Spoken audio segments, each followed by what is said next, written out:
This is Adam Blicher, and you're listening to the Payers and Players podcast.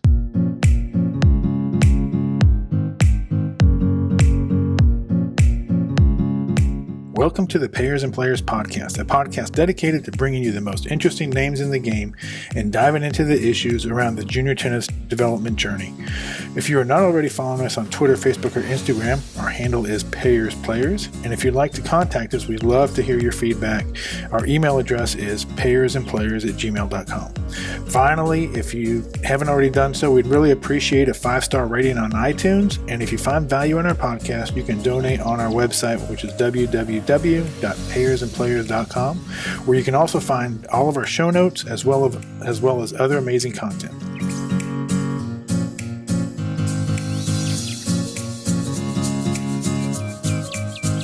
This is episode 55, and today's guest is Adam Blicher. You may be familiar with Adam from his own podcast, The Adam Blicher Show, which we highly recommend as we think it's one of the best tennis podcasts available for youth development. You can find those podcasts on his website, which is adamblicher.com, and it's spelled ADAMBLICHER.com. And you can find links to his podcast there as well as his blog posts. Adam is a tennis coach and a sports psychologist, and he's currently working in his home country of Denmark. Adam brought a lot of great ideas and wisdom to the podcast, and we look forward to having him back on again in the future. We hope you enjoy this conversation with Adam. Adam Blicher, welcome to the show. We're very happy to have you on the show. Thank you very much. Thank you so much for having me. Great. And so if you're familiar with Adam's podcast, he always ends with a sort of a really fun rapid fire section. So I think we'll start with that rapid fire section, and we'll put Adam to the test, flipping the questions on him. So let's get started with that. The first question I have for you, Adam, is, and as you know, these are rapid fire questions, but don't have to be rapid fire answers, right? Sure. Right. So how do you get better as a tennis coach or as a tennis podcaster? Let me start out by answering as a tennis coach. I think the whole reasoning for me to start a podcast was because I was traveling a lot for the Danish Federation, and I met older coaches and more experienced coaches, and I felt like traveling to different countries, different cultures, that I learned so much just talking and discussing tennis. And that format, I wanted to do more of that. And then I was listening to podcasts myself. At that moment, that was in 2015. I didn't own a television, but I was listening to podcasts. And I didn't find that many tennis-related podcasts at that point. There was a couple that was formed by journalists, which I still very much enjoy listening to, the tennis podcast, and No Challenges Remaining. But I felt like there was a lack in tennis coaches podcast. And then I was very inspired by a guy called Tim Ferriss. And basically, he was asking kinds of questions that I then got inspired by and asking other coaches. And then I thought, well, maybe I could do a podcast like Tim Ferriss is doing just for tennis coaching to get inspired and learn myself. And then I thought, which might be wrong, but I thought maybe some other guys like myself or other tennis coaches would enjoy listening to these clever minds. Yeah. Well, what I would tell you, Adam, is we're happy you started it because you're probably my favorite podcast. We love it, and we think you do a great job. Thank you very much, guys. And Tim Ferriss is a fantastic podcast. Unfortunately, they're very long, so sometimes you have to really devote a lot of time to them. But you can sort of see the influence that he has on you because a lot of the format is very similar, and he's very good at what he does. So I think he's really good. So then, the next question, you may have just answered it, but I'll ask it anyways. But a book or a person that has been your biggest influence?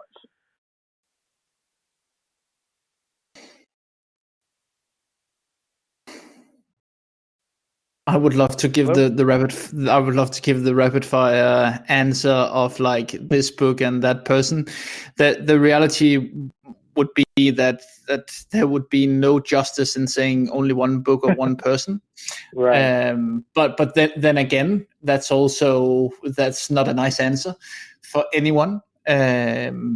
What I would say is that I have learned a lot from doing internships on various different tennis academies. Bringing myself out there, getting feedback on myself as a coach. I think sometimes it's easier, at least for me and my ego, to get and to ask for feedback on my players and not my own coaching. I learned a lot from doing that. The first place I ever visited where I interned was a place called Soto Tennis Academy, which is a British-driven academy in Spain. The director of the academy is called Dan Kiernan, and he is probably one of the most influential people within the tennis world that I have met. He is one of the only guys that I have met who runs an academy where I feel like his values and the set of values that he's trying to instill in the players of the academy is at the forefront of what he's doing. He's not promising players or their parents that if they bring their kid to the academy that they're going to be world class. He's not even promising them anything in tennis, but he is promising them something of an education as human beings. And that has hugely shaped the way that I think about tennis and the way that I coach. It falls down the line of some of the studies that I've done at the university, both undergrad and in my master's. So I think if I should put down my finger to one coach, I would definitely say in my coaching, he's been one of the most influential. And then I think the reality is also I've talked to so many different coaches and I've been so inspired by a lot, and I still continuously am. Regarding books, I would say Brad Gilbert's both. I would say not only Winning Ugly, but also I've Got Your Back. I think they can do something from an aspect that is a little bit different, and it's not a biomechanical or a technical aspect, which I really like. We should go more into a technical book, I would say Nick Saviano's book. I think it's called Essential. No, I'm not sure. Essential Tennis? I think it's Maximum Tennis. Exactly, Maximum Tennis. I really like how he's distilling it. A guy called Edgar Giffenick, who has written a book called Developing High-Performance Tennis Players. I think he's very structured in the way that he looks at tennis skills, and he defines them a little bit different. So, for instance, one of the terms that he's talking about is stroke flexibility, which is a term I like a lot, because I don't believe in just teaching forehands at waist height and having perfect biomechanics in that particular shot. I think a lot of players are really good in neutral, but in offense and defense and in serving, returning, and the first shot, I believe there is a lot of difference in people's abilities. So to mention a few, that would be where I would start. I've just in my door, I've just had the book of Paul Annacone, Coaching for Life, which is a book that I expect a lot from. Good. So what is something you believe that others think is crazy? I don't believe that I can teach any player anything. Oh. But first, let me say, I love this question. And every time you ask it, I love that you ask it. But I want to know, can you explain what you mean by that? Of course. I really believe that, especially not only when we're talking about junior players, but especially when we're talking junior players, I believe that we as adults around the player, we create an environment. And I think of this a little bit like gardening, that we create a certain environment. Some flowers are going to flourish. Some are going to do it fast. Some are not going to flourish at all. Some flowers may be shattering for other flowers. No matter how good opportunities we give to certain seeds, they won't necessarily be amazing.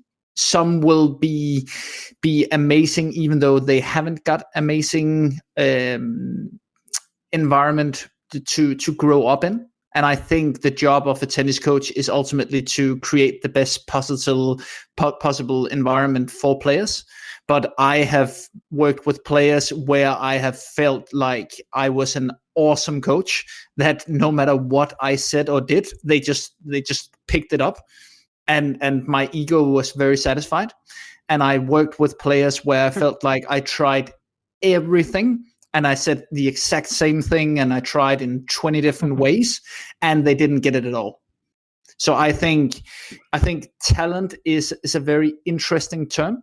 And I think talent is a word that we often use without really knowing what we mean by it. And I think if we do not know what we mean by the word talent, then let's not use it. But the way that I think about talent is that we're not born equal. So genetically, there is something different. I also think that the amount of practice we do and the quality of that practice, that also plays a role. But I don't think those two things, biologically or psychologically, in the way how much you're going to train and the quality, I don't think that's the only thing, but I think it's part of it. But I think a big thing in talent as well is how well are you using the strength in the environment where you are, and how well are you compensating for the weaknesses. So I think there is an active component in being a talent as well. And I think parents are helping their kids to become a part of a certain environment.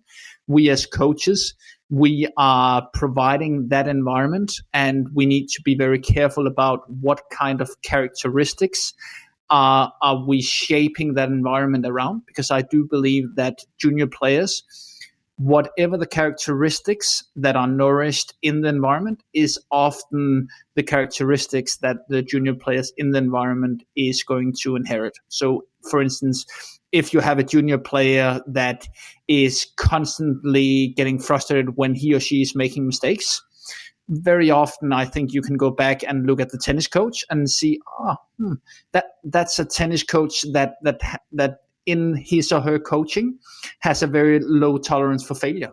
And failure is seen as something negative in tennis practices and something that you should avoid.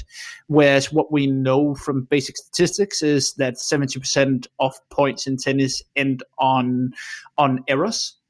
So I think oftentimes if coaches are really good at getting players to buy into the fact that the tennis players are a bunch of losers and we are going to lose a lot, then I also think that naturally that player will have a bigger tolerance for failure, and they will have an easier time competing in the sport of tennis.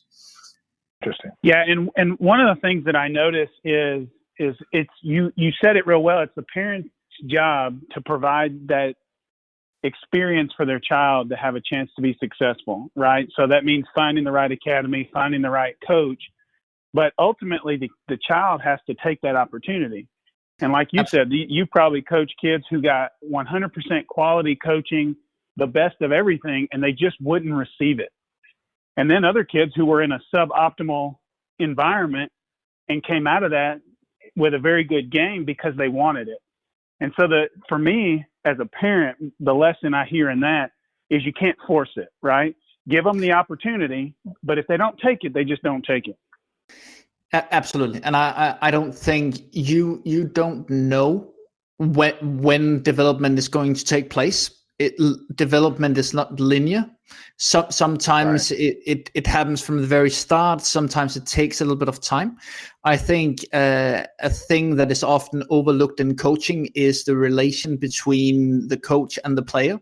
And I believe a lot more in working on the relation with players and creating trust with a player in order to have an open window for learning than necessarily having the best framework of drills or the newest biomechanics, whatever camera and so on.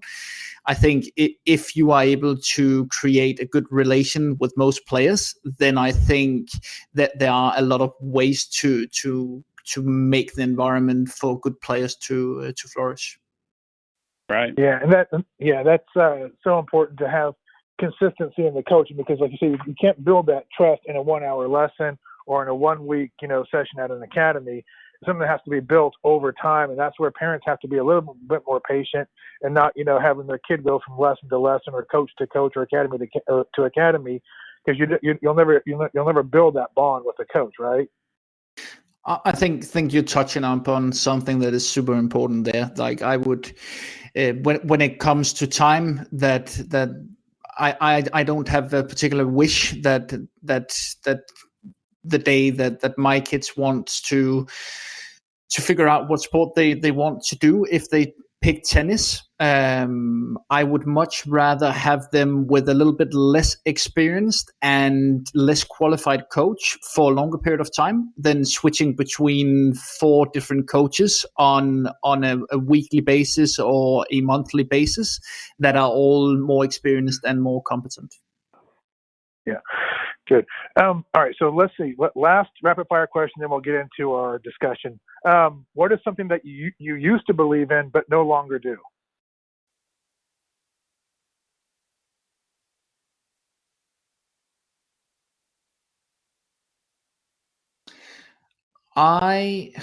This could be a little bit controversial. I might get a little bit of stick for this. I don't believe that, and it's not to shut down any dreams, but I don't believe anyone can become a top 100 player. I believe anyone can become a certain level, but I do think I don't think talent development is about talent spotting and ID and finding out who is especially gifted and then just practicing them, and then it becomes a self-fulfilling prophecy that they become better than the ones that you didn't give as much attention. But I do believe the more that I am in tennis, that becoming good at tennis, where statistically only 5 players in every year that someone is born. So for instance, let's take 2003.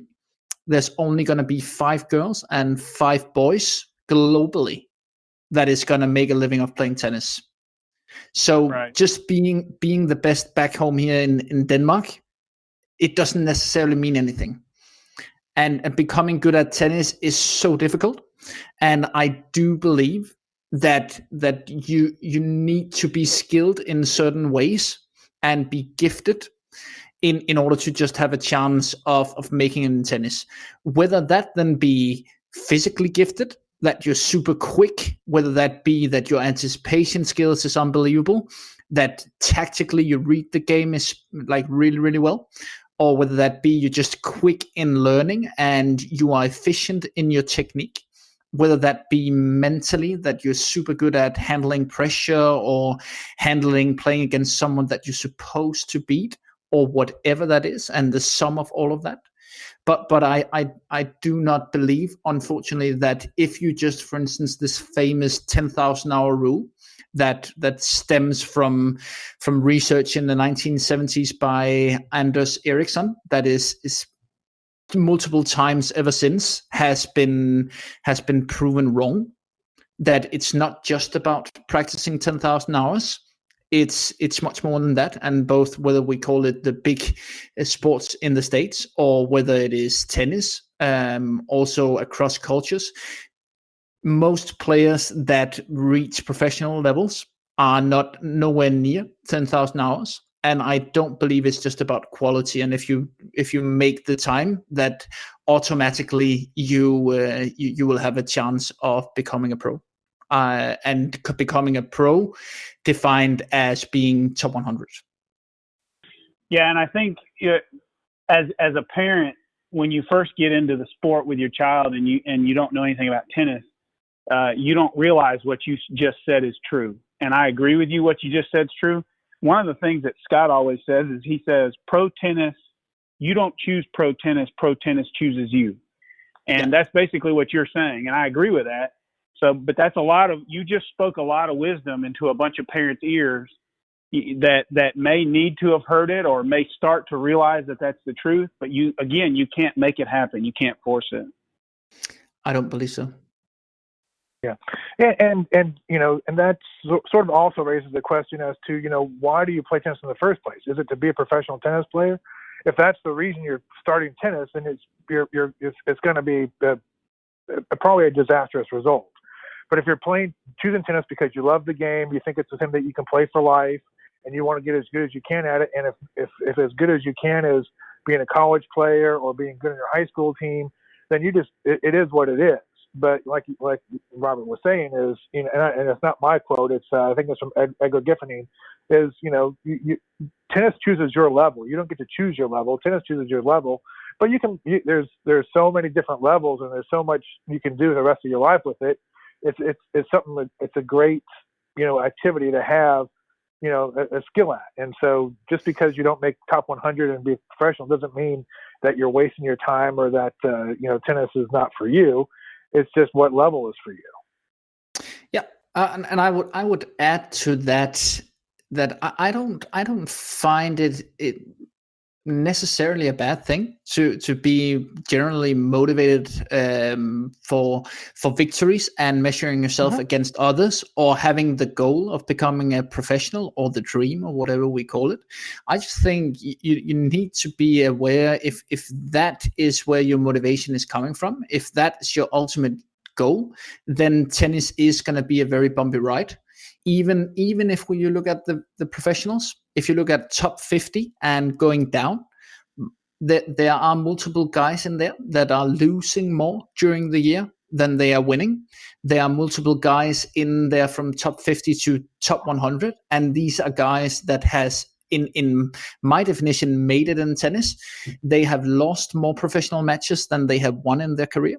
They lose every single week they play, and they might never win a tournament on the highest level, an ATP tournament or WTA tournament. So I think at every level in tennis, we need to create some more clear and realistic expectations to the kids about what does it actually mean to be a tennis player. And also during matches, like Roger Federer has only won 55% of the points he's played in his professional career. So even at that stage, and like if you are winning Grand Slams, you're winning 56, sometimes 57%. So even when you're at a level where you're winning Grand Slams, you are losing almost every second ball. And I see a lot of kids who think, and including parents as well, and I think that's an education part that we as tennis coaches, or at least I could say for myself, I haven't been good enough at educating parents about the very system of tennis, and educating them about, even though their kid might be better than another kid, that doesn't mean that they're not going to lose balls. They have an expectation. They also, oftentimes the kids have an expectation of they should be able to win 9 out of 10 balls or 8 out of 10 balls, but that's simply unrealistic. That's not the way it is in tennis.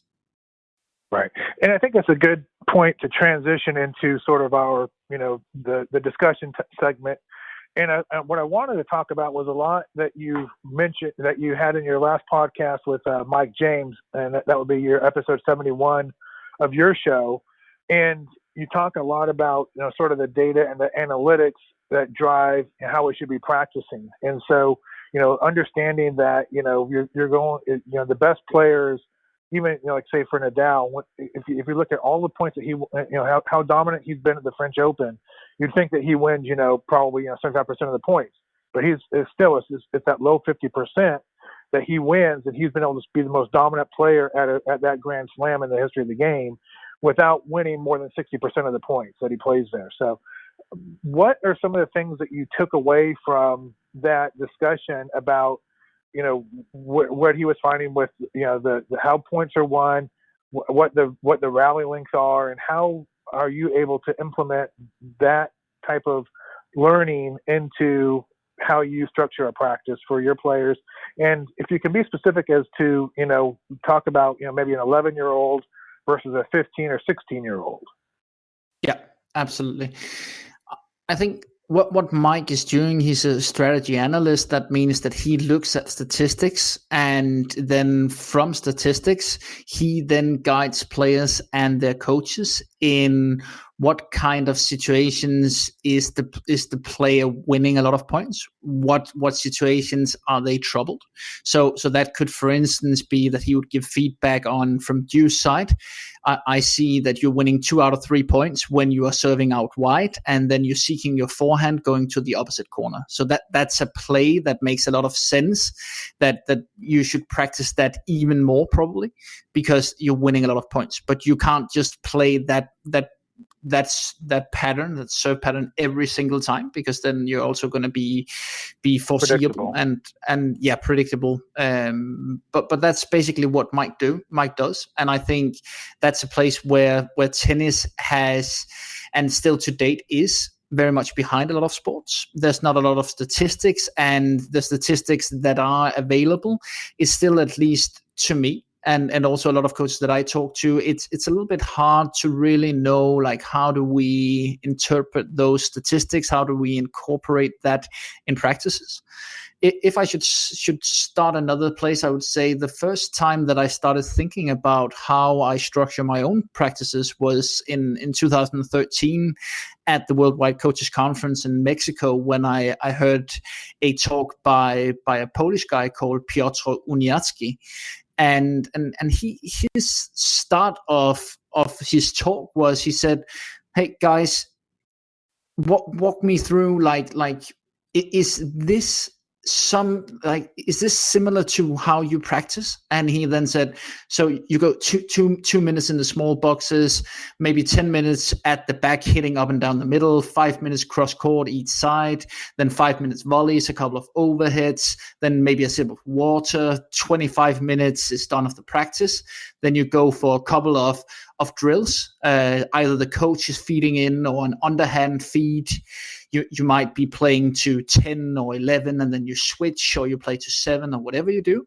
And then at the end of practice, you might take a basket of serves, or you might play in tiebreak, and then it's goodbye." And in some practices, you don't really get to playing points. And a lot of us raised our hands and were like, yeah, that's more or less what we do. And then he said, well, that's shit practice. And I really liked what he said, in the way that his point was, well, that's how most are practicing. But what are we actually practicing there? Are we practicing in the way that we are expected to compete? And I think he has a very, very good point in saying, well, if only we are playing the game of tennis in 10 to 15 minutes of every hour, if we oftentimes are not even getting to playing the game and using serve, return, and first shots, then there is something where naturally a lot of tennis players and their parents will tell a story where, oh, my kid is world champion in practices. But then in matches, psychologically, he needs to work a little bit and figures things out. Yeah. And working as a sports psychologist as well, then that's the first question that I ask if parents or players are asking me and telling me this story, like, so how do you practice? And a lot of them practice in the way that I just described. And then I challenge them on, well, then in reality, maybe you're not bad at the mental part of tennis. Maybe you're just very, very good at the neutral skills in tennis, so hitting at waist height. Mm-hmm. But not really good at the offensive skills, and not really good in defense as well. So, for instance, last weekend I was watching the championships of the region, where I have some players, and one of the players came out after the match, and I was talking to her mom when she was playing, and her mom was like, see what I told you? She's so bad in match. She's missing all of the easy balls. And when the daughter then came out, I talked to the daughter in front of the mother as well. And the daughter had the same experience. I'm so good at all of the tough balls, but then when it's the easy ones, then I miss, and I need to get better mentally. And I said, well, how often in practices are you practicing the short balls? Because a short ball is not necessarily easy, especially if you're not respecting it. So I think sometimes it's also a matter of, are we actually practicing on the practice court what we would like to get better at on the match court? Right. Then you could also say there are statistics that also Mike is referring to, that Craig O'Shaughnessy, Brain Game Tennis, is referring to, where you could say like the average rally is around 4.0, 4.2, 3.8, depending on surface and gender and so on. I think there's not a lot of data on junior tennis, but it's fairly similar. It might be a little bit longer. I would never suggest that we should only practice serve and first shot and maybe a second shot. It's not what it's about. But I do believe that it's heavily under prioritized. And I think we should think about reversing the way that we do practices. So why don't we start with the serve? The serve is one of the most complex movements, not only in tennis but in sports. And we need to have a fresh mind to be technically better at that stroke. So why don't we start with that? You imagine it. I think in some ways, if I should make a little bit of an analogy, like in soccer, for instance, football, the way that we're practicing sometimes, at least in tennis, or I could say that I have been guilty of practicing, that would be the equivalent of practicing with the kids, and they are out there on the pitch, and they're passing the ball to each other, but we never really get to the part where they are trying to go on goal. To kick on goal. We're not getting into the part where they are working in the defense, but we're just doing something that is very nice.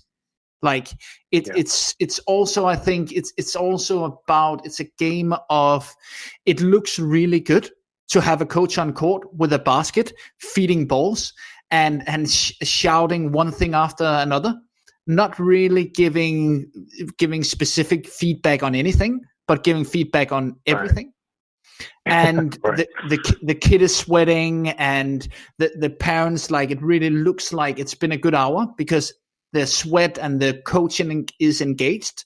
But is the kid then learning to problem solve? Is the kid learning how to do an offense in defense? Is the kid learning to have some set plays? For instance, when you are down break point, do you have a pattern that I have practiced this over and over in practices, so I have some confidence in that play? I might still be shaky and be nervous in the situation, but I know that my kick serve out wide and then looking for my forehand to go back behind, or go to the opposite corner. I practice that over and over, and I know I can hit my targets on that play 8 out of 10 times.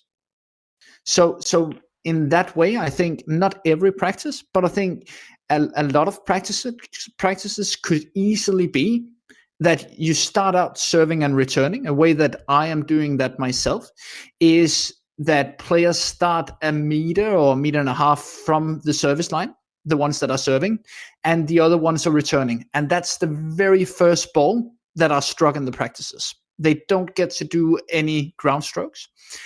That is extreme, but it's also for me an experiment. And that's something that I talk to the players about as well, that just like I want them to experiment and have practices as something that this is their way where they can try out different things. I'm not looking at who's beating who in practices necessarily. I'm also looking at who are courageous enough to try out different things, because I do believe that out on the match court, they need to be good problem solvers and decision makers and have a strategy against different plays. So that's the way that I have approached it as a coach myself, that I'm also trying out new ways to make you better at the serve and the return and the first shot. So have them be a meter, 1.5 meters behind the service line. Then you can get the motion of the serve going. The first 4 or 5 times I did this with players, the intensity was so bad and it didn't really work at all. And I was questioning myself a lot, like, is this too extreme? I would at the same time say, I emphasized a lot to the returners that it's not just going through the motions. It's really with intensity, but because I think that's also a little bit the explanation why we do not see more practice of the serve, the return, and the first shot, because it's very unrhythmic. There's a lot more rhythm, and it's very nice to hit in waist height, and you get a nice, good feeling. But I think the reality of tennis is that it's not a rhythmic game. I think it's unrhythmic.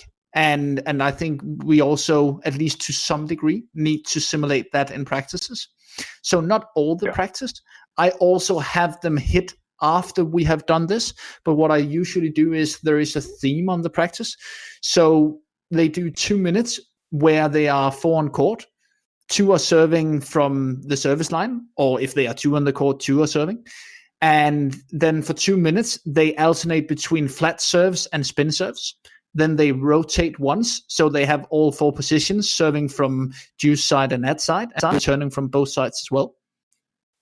Then we go into a specific pattern, so that could be, as I just named or suggested earlier, to serve out wide and then go for the free corner. It could be serving down to the tee and go back behind. It could be serve to the body, seek the forehand and go to the free corner, or again back behind, whatever you would like to. Put out spots, and then I would use some throw down lines. And as a team, there would be something that would be defined as a success. So for instance, serving out wide, and there would be some throw down lines in order to hit that part of the service box. And then for the return, for the server, there would be a box in the opposite corner where he needs to hit. And if he hits both targets, it's a success, and he needs to get to 3 or 5, and then they change. Yeah. So that would be a way to slowly make, and when we're talking about the pattern like that, then it's serving from the baseline. And then I would open it up. Well, I was going to say, what I like about what you're doing there is you're giving them some tools for those pressure moments where they've practiced that pattern so many times that it's like a go-to. Okay, so I'm nervous.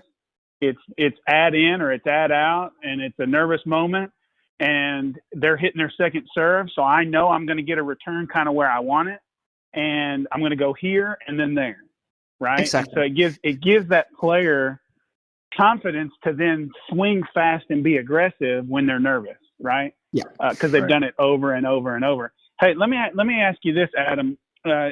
So you've talked a lot already about problem solving, and I've kind of got a philosophy with junior tennis that because the players are overcoached, they're poor problem solvers because they're always trying to do what the coach told them to do in practice. And so one of the things that I've gotten with my child that I do is I don't talk to him or instruct him near as much as I used to. And I want to see him kind of figure it out for himself. So what are your thoughts on teaching problem solving, but also overcoaching? I think you can't go in either extreme. And I think it's different for different players, genders, cultures as well. Like where you should be. I would definitely say that all the time providing the solution and giving instructions, then there is also a limit on how much independence and problem solving you can expect of a kid. On the other hand, expecting them to problem solve themselves all the time and not providing them with plays like this or providing them with tips or ideas, that I think that is the other extreme that is as bad. So I think it's about somewhere in between. And I think for most players, especially if we are talking about if you are watching point play in practices, let them try set up situations and different problems, whether that be with you feeding the ball or they're serving the ball in or whatever it is. Let them try to solve that situation.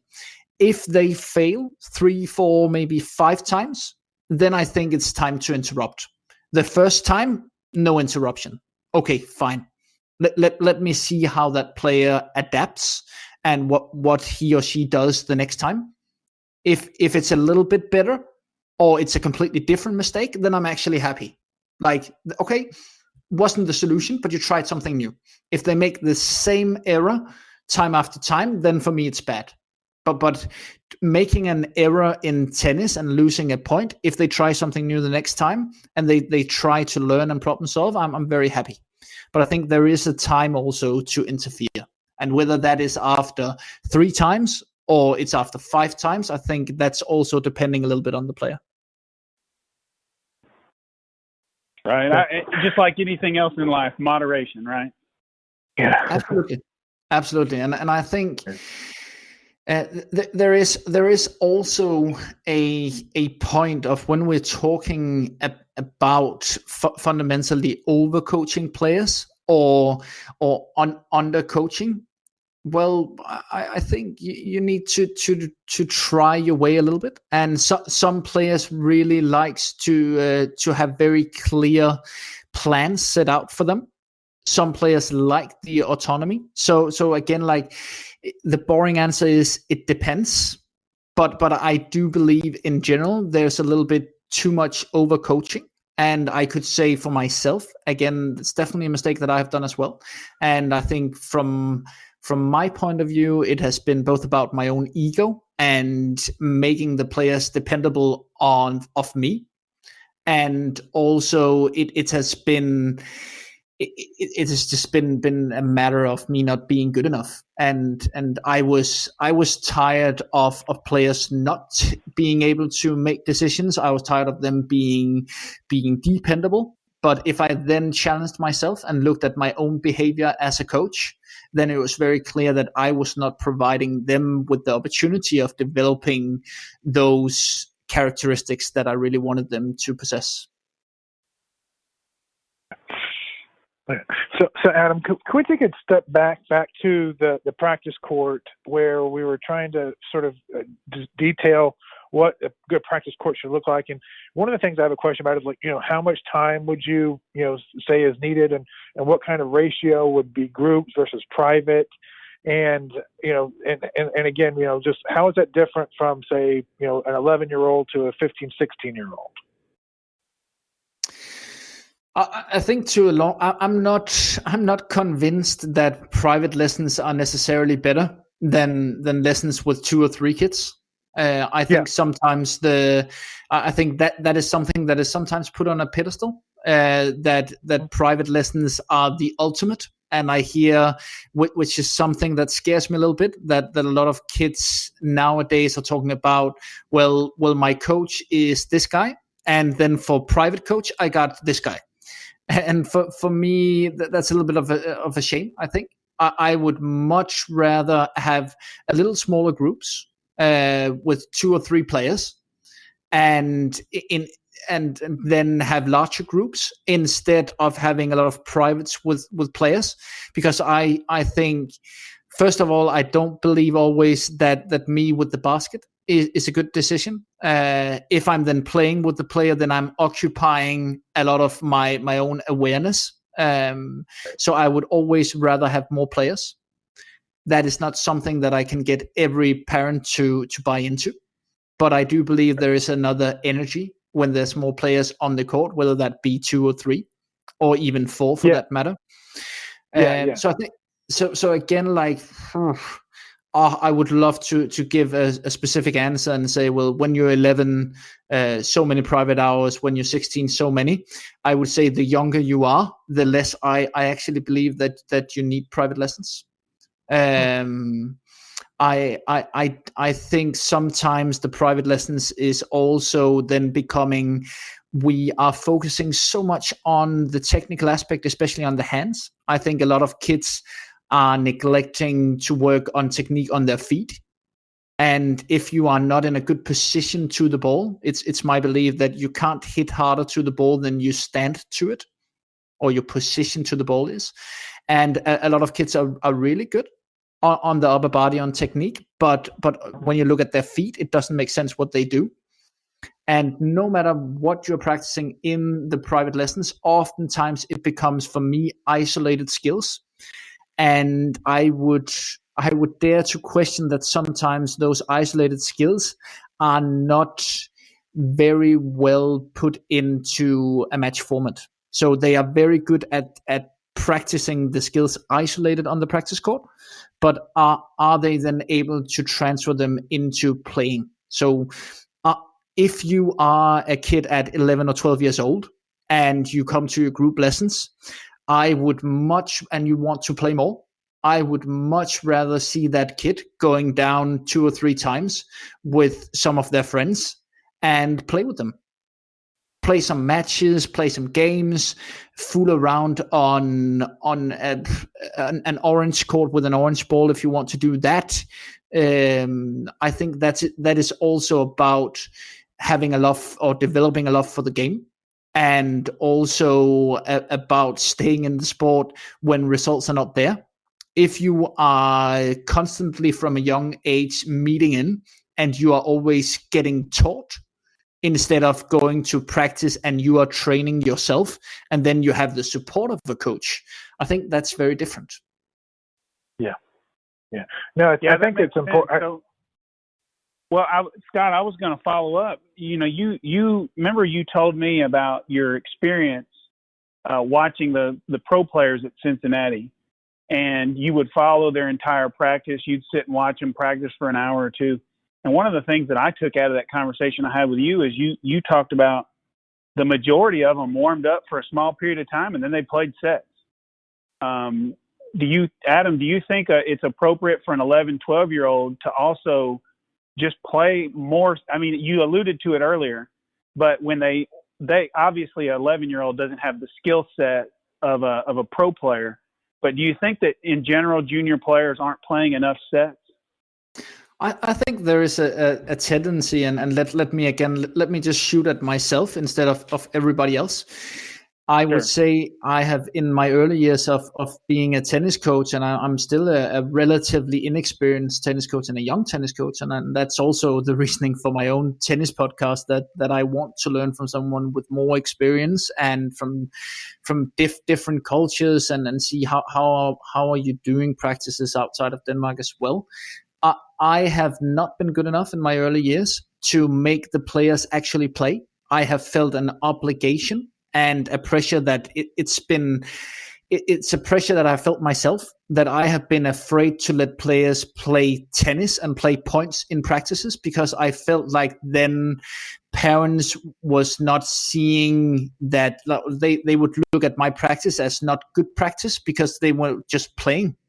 But for me, a big part, like I think some of the best tennis practice is playing the game. And we shouldn't rob the players of playing the game. I think that's also where you learn a lot of tactical skills.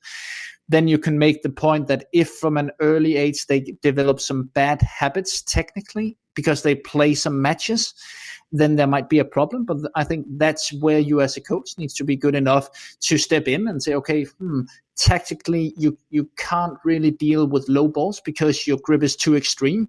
Let's try to fix that. But I think sometimes we are going for a golden standard technically and biomechanically when there's no problem. And I think technique should be changed if there's tactically something you can't do. If biomechanically you're getting no power into the ball, so you want to optimize that. Or if there is a risk of injury. Otherwise, I would much rather have technique be developed around problem solving and solving different situations on the court. Obviously, as a tennis coach, I know something about biomechanics. I know more or less how it should look. But I think sometimes, at least again, myself, I have been guilty of teaching too much to a golden standard. Whereas I think that golden standard wasn't that applicable in matches, and I would much rather have less perfect, in quotation marks, technique, but a player that is tactically more clever and has a higher that's 10 a good play point. too. That's a real good point. And I hope. Yeah, sorry to interrupt you, but just to add one more thing, I think that is a little bit the blessing and the curse of Roger Federer. Everyone in the last decade has been going for the perfect technique, and I think even with Roger, I could comment a little bit on his biomechanics, especially in the forehand, that could be even better. But would you fix it? Absolutely not. But I think one of the things that I really like about a player like Daniil Medvedev, that is making his step onto the international scene, is that players and coaches and parents are going to question themselves. Well, this looks awkward. Like, why is he so good? I can't understand why he's so good. Right. So I hope that the players all of a sudden, and also parents, see, he must be pretty good tactically, and what is it that is tough to see with the naked eye here that he's doing so well, because he's winning so many matches that it looks like he has no business of even being making it competitive. Well, and there's a little bit there. What you're talking about there, there's a little bit of he found a way to optimize what his body would allow him to do, right? I mean, his body may not be able to flex or move in such a way that he can hit a forehand that looks like Roger Federer's forehand. And so the coaches, I think, have to be a little bit okay with the fact that every body type is different. Not every kid's as flexible as others, or they're more flexible than others. And so you can't make them look like this forehand, because his body may not be able to do that repetitively without getting injured, right? And so in Medvedev's case, I mean, he's mentally super tough. He's an extreme fighter. He never gives up. There's a lot of characteristics in him that make him good, and he overcomes a little bit his technique, but that may be the only technique he could have had without getting injured, for example. Yeah, and he's 6'6", so he's also a different, physical specimen than most people as well. So that's right. It's hard to mimic that style. And just to what you said, Robert, when my observation there in Cincinnati and going to the pro tournaments, and I mean, obviously these guys are at the pinnacle of the sport, and they're mature. Their games are what they are. They don't really have technical flaws.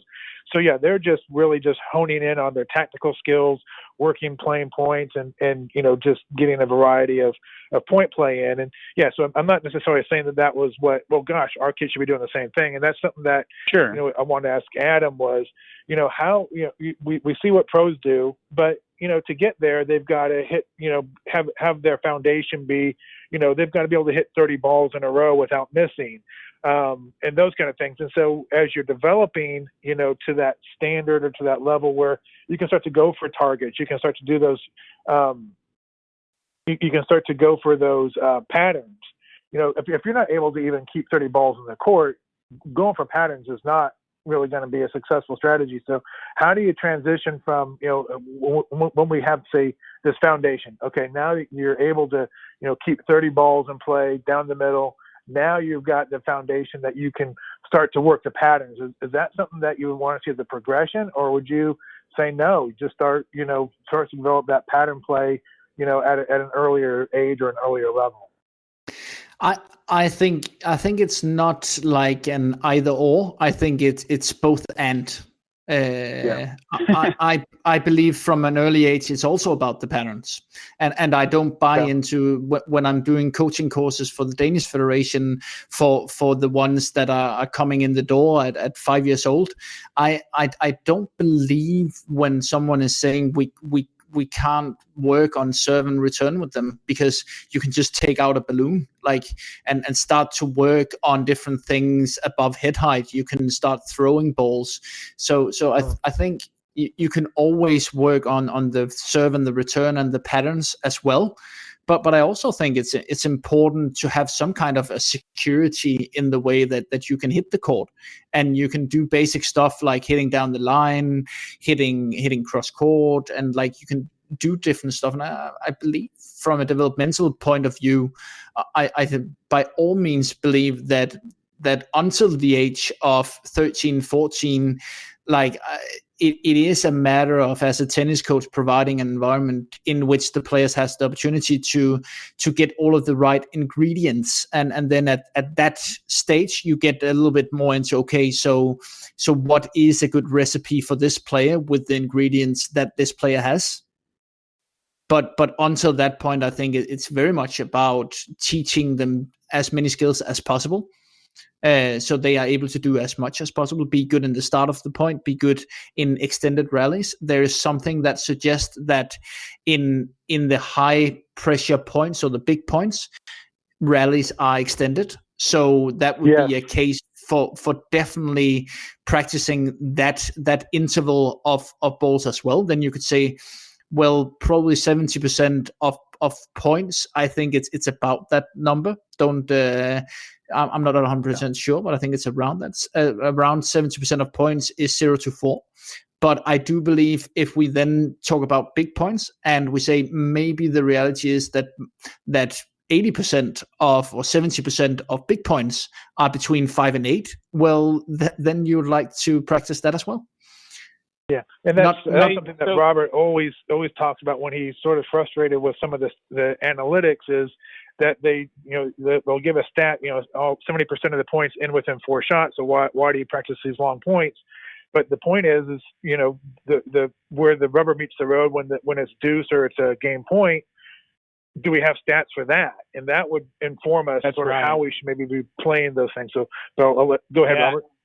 Well, and that's to me, I would like to see some of that data come out where what do the points look like at deuce? What do the points look like at add in, add out? What do the points look like at 5-4 set point, right? Because I think we're looking at the add in, add out, match point, set point, the same as we're looking at love when somebody hits an ace, right? And to be honest with you, when you watch pro tennis, if it's love or 15-love, they don't give the effort they give at add in, add out, 5-4 for the set. And so I think the data needs to become more situational rather than so broad, 70%. You see what I'm saying? Absolutely, and I have been looking at data together with Mike before the interview. That was basically why I asked him, can we please go on an interview and talk a little bit more about this, because we were sitting at Stockholm Open a couple of months before we did the interview, and he showed me some data on some players, and exactly like you're saying, Robert, he showed me, well, this is interesting to look at with this player because at love all, then this player is doing another pattern than when it's 30 all, 30 40, 40 30. So and that's where I think statistics is going to go, and that's where I really think we can use statistics. So I think you should take the statistics that are available right now, you should take them with a grain of salt. I think that is a tool in the tool bag of a tennis coach to inform you about what or in what direction could at least some of your practice also be, but it should definitely, or I wouldn't advise that it's dictating the whole practice court. Absolutely not. Yes. Right. And the reality is, when I watch Nadal and Djokovic on important points, they're usually long, right? And generally they don't end in a winner. They end in the other person making a mistake, because Nadal and Djokovic can just last longer. And so that's the reason why I push back on that data. I do agree, the serve and the return are the 2 most important points in tennis, but I think we undervalue the nervous points and the length of them, and the fact that Nadal's in incredible shape. So in 10 balls into the point, when the other person's legs are burning, he can keep going. And I think he wins points that way too. And just like you said, when it gets to the elite level, we're talking tiny differences that turn out to be a win or a loss, right? And so that's why that data always, because I watch coaches with junior players say, well, 70% of points in the first 4 balls, so we're going to practice on, first strike tennis. And they're working with a player who's small with no power, who can't play first strike tennis, and trying to turn them into a first strike tennis player when they should be working on what they're good at themselves. Does that make any sense? Absolutely. I think Robert Hetzberg, who is the Davis Cup coach of Sweden that I had on the podcast, he said it very well, that he finds that you need to develop the player from the personality.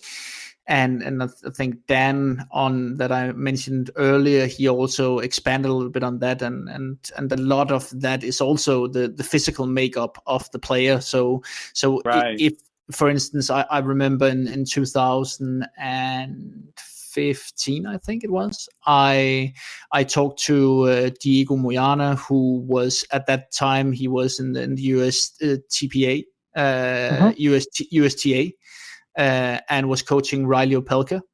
and they talked about how Opelka was actually a little bit of a counter puncher when he was younger, but then all of a sudden he just grew so much. So even though he liked to be a little bit behind the baseline, and he was actually quite good in the extended rallies, they knew they needed to really work on the serve and the first shot because. Right.